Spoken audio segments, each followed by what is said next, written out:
So it's time for Wednesday night story time. And we're starting out with a wonderful story called To Be a Drum. Let's enjoy.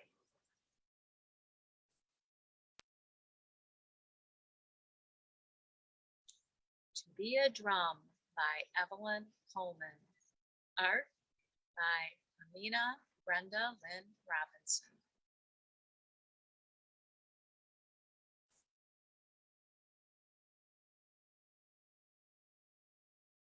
When I was a child, my father taught me that all people are connected by the earth's heartbeat, a part of the spirit that allows our existence. He directed me to put my ear to the bare earth and listen. I did hear a heartbeat, perhaps my own, perhaps the earth's. This story grew from such times during my childhood. Seeing my message envisioned through color and form was a profound and joyful experience for me. I cannot faithfully put it into words except to say that Robinson's art sounds in my spirit like a drum. Evelyn Coleman.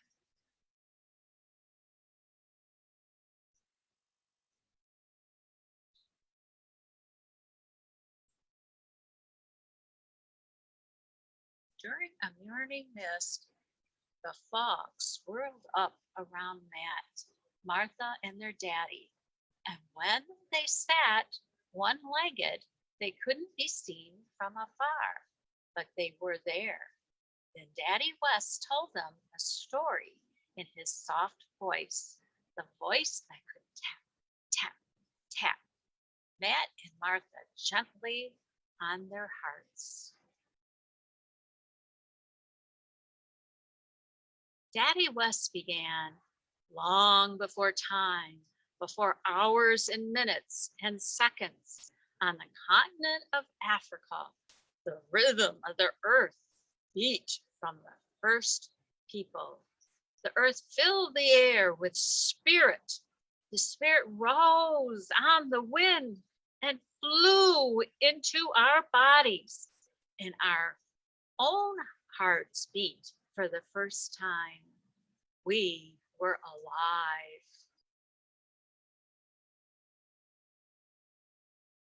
The beat moved through our bodies and pushed out from our fingers. That is how our drums was born. With the drum, we spoke to the animals and to the people. The earth's heartbeat out the rhythm of all there is. We listened and sounded the rhythms back for her to hear.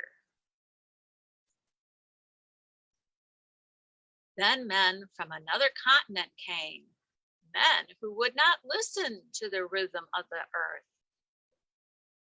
They shackled us, the people of the earth's color, and flung us into the bells of ships, bringing us enslaved across the oceans and the seas.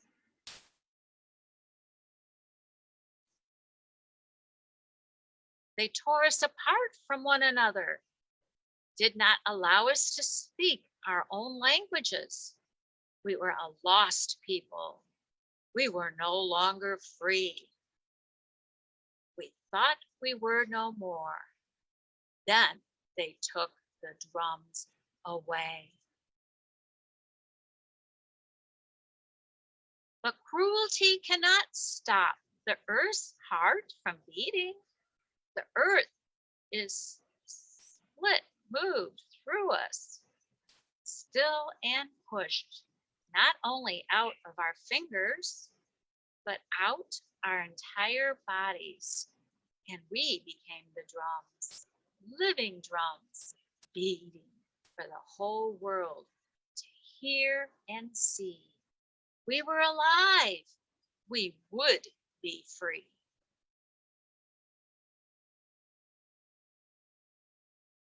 So when we worked in the fields, we made our feet drums. When we sang songs, Under starlit skies, we made our mouths drums. When we talked to each other, we made our speech drums. When we stitched our quilts, we made our hands drums.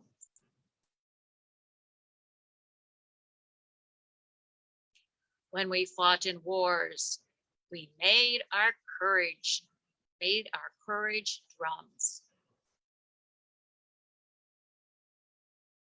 When we invented things, we made our minds drums.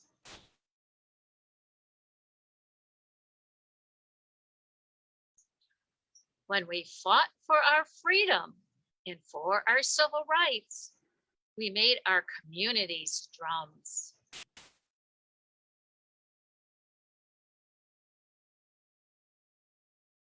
When we created music, paintings, sculpture, dances, and dramas, we made our art drums.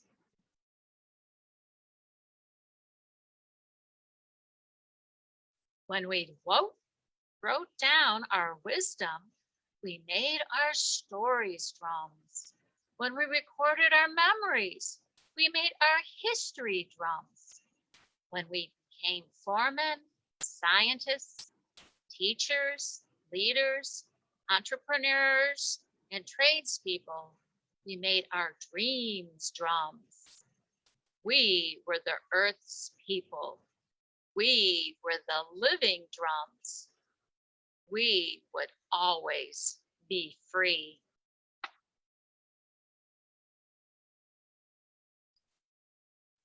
Daddy West leaned over and whispered, "Listen, do you hear?" He stretched out on the earth, his arms spread like a bird's wings. Matt and Martha lay down close beside and put their ears to the ground too.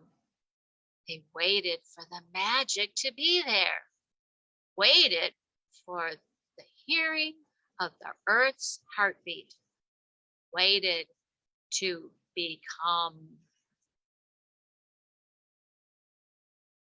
"I hear it, Daddy West," said Martha. "I don't hear anything," said Matt. "You got to let go, son," Daddy West said. "Be quiet and still. You'll grow to be strong if you learn to be still." Matt let out a deep sigh. His body relaxed, like when he floated in the pond. At last, he heard the earth's heartbeat. "I hear it, Daddy West. I hear it too," he shouted. Daddy West smiled. "And what does the earth say?" Matt and Martha and Daddy West all drummed the earth's heartbeat together. Bum, bum, bum, bum, bum. "Now, the both of you," Daddy West said, "will always know how to beat out your own rhythm on the earth." Then Daddy West, Matt, and Martha took each other's hands and strolled from the field with the heartbeat of the earth sounding their way. You too can be free. Become a drum.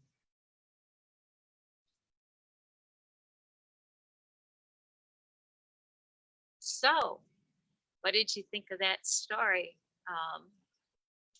Leave a comment for me on Facebook. I'd love to hear what you thought of that story. Can you be a drum? Do you hear the drum inside the earth? Does it speak to you when you put your ear to the ground?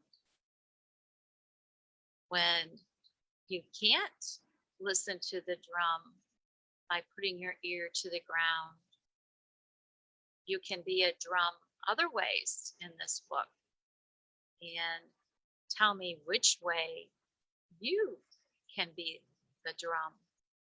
What kinds of things do you like to do? What comes through you?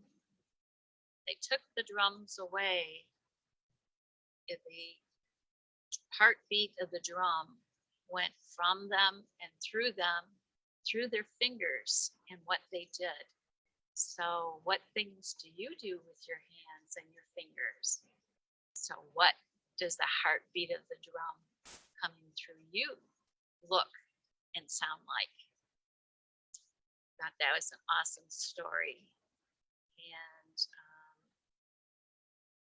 I can particularly like the fact that it says no matter what people do to you or what they take away from you, you can still be free. You can be that peace inside that no one can touch, and that is free. And what comes through you and out of you is an expression of that freedom. So I think that's so cool. We also have another story that I'd love to share, and that is our second story.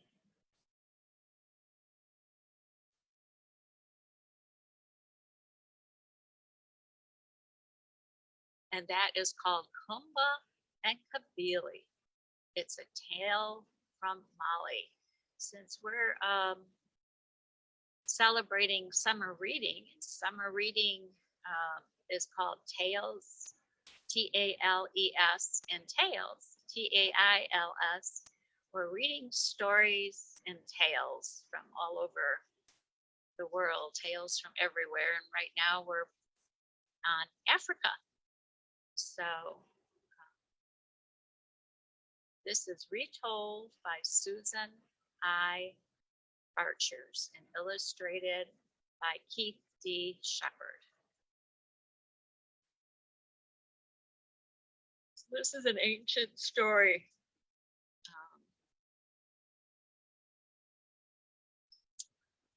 It's a tale of, and it's from Mount Mali, M-A-L-I. So it's just simply being retold in this book. So each night when the sky turned dark, the Malinke people hid in their huts. Each night a lion crept into the villages. Each night the lion killed all those he caught.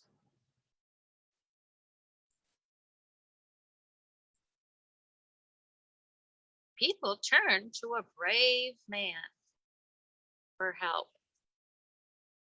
Kambili, you are strong and bold. Please save us. Find the lion and stop it, the people begged.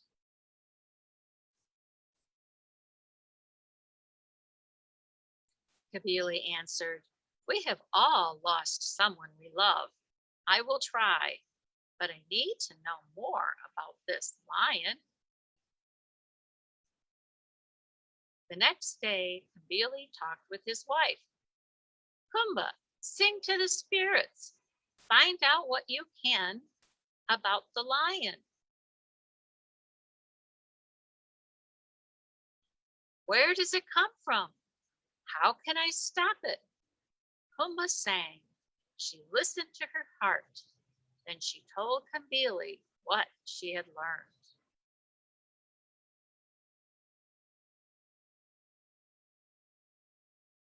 This is not just a lion, Kumba said.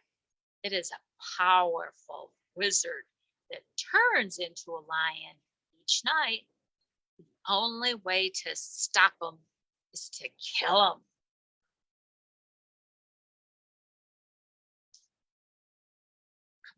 Kambili looked at Kumba in dismay. A wizard? How can I kill a wizard? They have strong powers, Kumba said. I have an idea. There is a clearing near the village of Jamini. We can lure him there. Then you can kill him.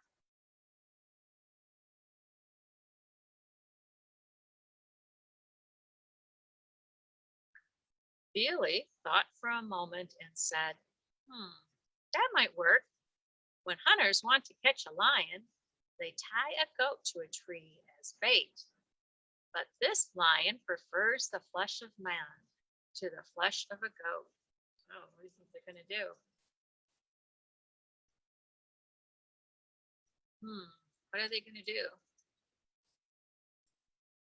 Kumba said, then I will be the bait.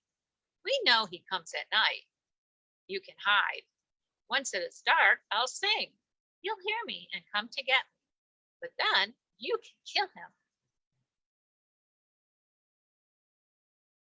Kambili cried, it's too dangerous. I can't let you do that. I can't risk losing you, Kumba. But you are the one at risk, Kumba replied. You have to fight him. You will be in more danger. Kambili thought for a moment. I know it is a good plan, but what if I fail? Ooh.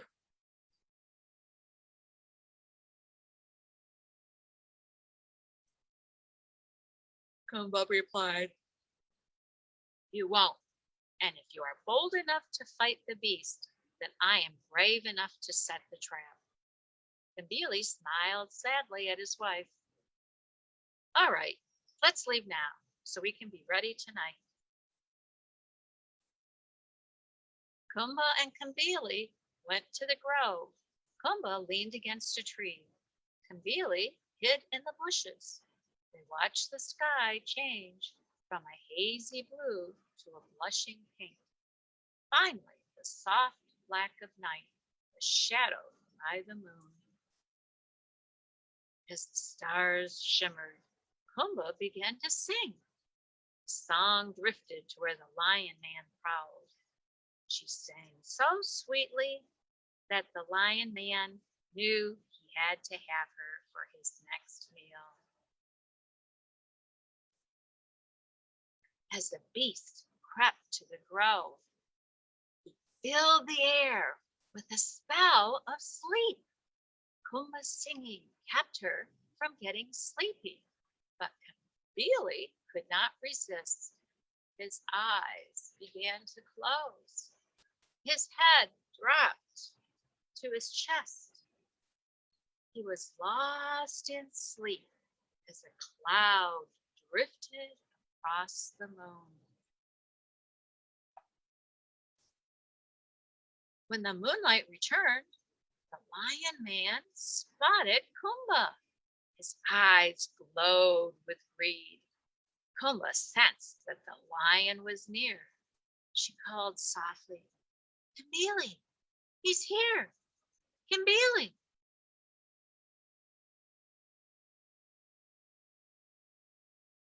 Kumba kept singing, but Kambili did not come. She sang more loudly. The lion crouched for his attack.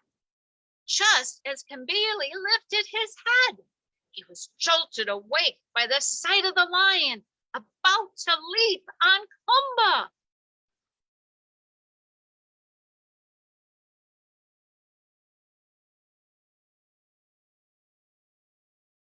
Kambili bounded from the bushes. He landed between Kumba and the lion. He lifted his spear with a howl of rage. The lion could not stop his leap. Kambili thrust the spear into the lion's chest. The beast fell to the ground with a thud. Kumba and Kambili watched as the lion changed back to the form of a wizard. It was over. Lion Man was dead. They walked wearily back to the village to share the news. The villagers honored both Kumba and Kambili for their bravery. Without his wise and clever wife, the brave Kambili could not have slain the dreaded beast. Here they are, all happy.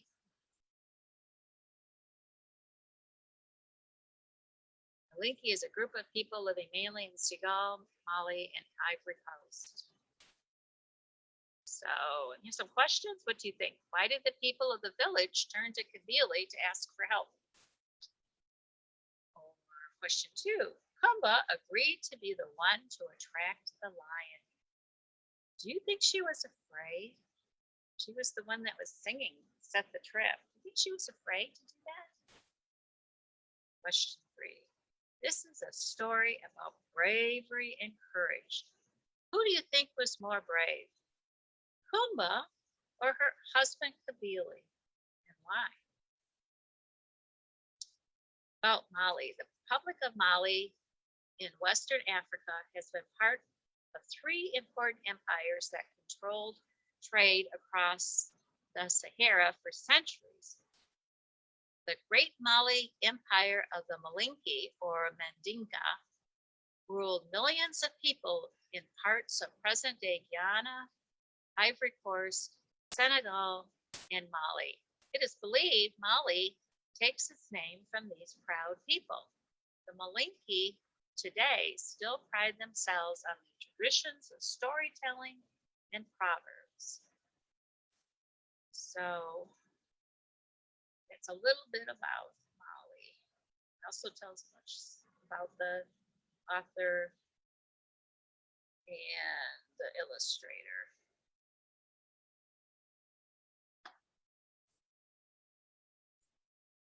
So did you enjoy those 2 stories? Which one did you like best? First one was pretty cool, but I like the second one too. Who do you think was braver, the mother or the wife or the husband? So, and finally, we're in for a treat. Did you know that in some parts of the world, women dance as well as play the drum? So we're going to watch that. Let's enjoy this as well.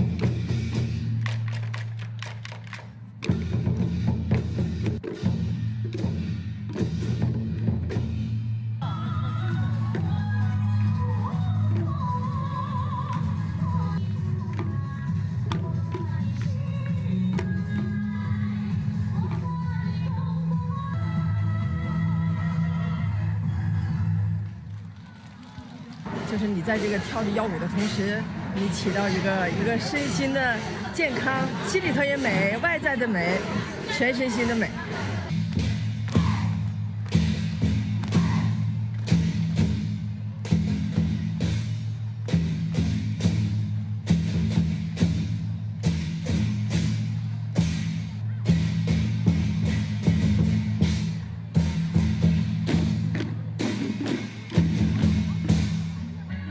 起码我这退休，我61了，我这10年我没上医院看过病，没花过那医药费，还行，退休了就玩。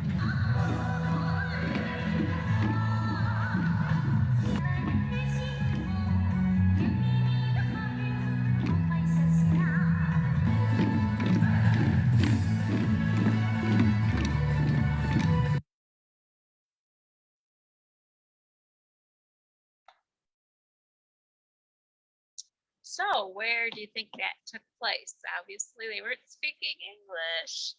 So Tell me what you think of it. I thought it was actually pretty cool. So I hope you enjoyed this story time. And tomorrow we're going to have Grandma reads a story at 3:30, and then there's healthy schools, healthy communities is going to be at 2 o'clock. So 2 great programs tomorrow. Hope you join us. This is Bonnie Balda from the Panic Public Library, wishing you a happy and healthy day. Goodbye.